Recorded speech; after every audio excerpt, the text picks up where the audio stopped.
అది నలుగుట్లపల్లి తాంట. ఆ బామర్ది కూతురు, చిన్న పిల్ల ఆమెకి అసలు ఒకటంటే ఒకటి తెలియదు. ఆ పాపని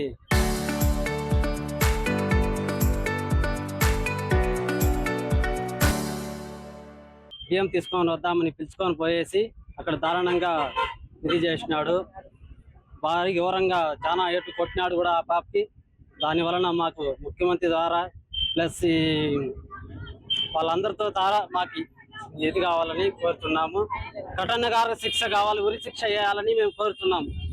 ఖచ్చితంగా వానికి చంపేయాలా, గ్యారెంటీగా చంపేస్తారా. లేదంటే మీ వల్ల కాకంటే మేము డిఎస్పీ దగ్గర అయినా పోయి మేము వాళ్ళు అక్కడే కావాలంటే పాలరాయి తాగితే అయినా చచ్చిపోతాం.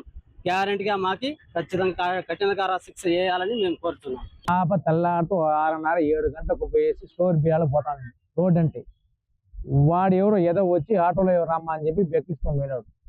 ఎక్కించుకొని పోయేసి అడవిలో ఎత్తుకొని పోయేసి మా పాపకు ఏం చేసినాడు, మాగభాగం చేసినాడో ఏం చేసినాడో తెలియదు.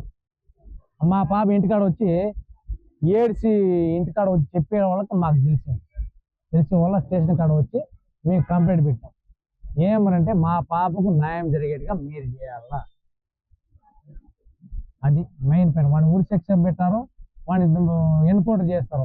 మా పాప మాత్రం న్యాయం మాత్రం మీరు చేయాలి సార్, దయచేసి. Okay sir, thanks sir.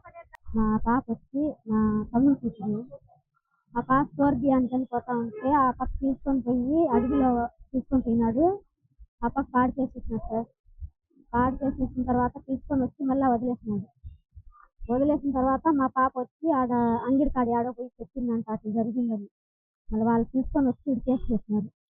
Case పెట్టిన తర్వాత ఏం చెప్పినారో తెలీదు, కానీ ఆ పిల్లోని మాత్రం ఖచ్చితంగా ఉరి శిక్ష పడాలి సార్. లేకపోతే మేము ఏదో చేసుకొని మేమే చచ్చిపోతాం, లేకపోతే మా బిడ్డనన్నా చంపేస్తాము, మేమన్నా చచ్చిపోతాం. వాడిని చంపకపోతే వాడిని ఖచ్చితంగా ఉరి శిక్ష పడేట్టుగా చేయండి.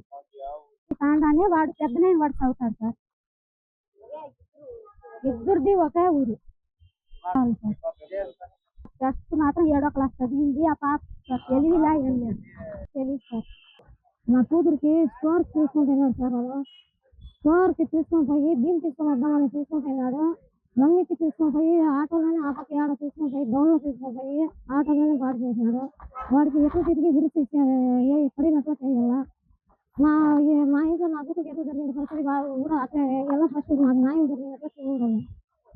ఈరోజు తెల్లారి నలుగురు పిలుస్తాను, నలుగురు వస్తాను.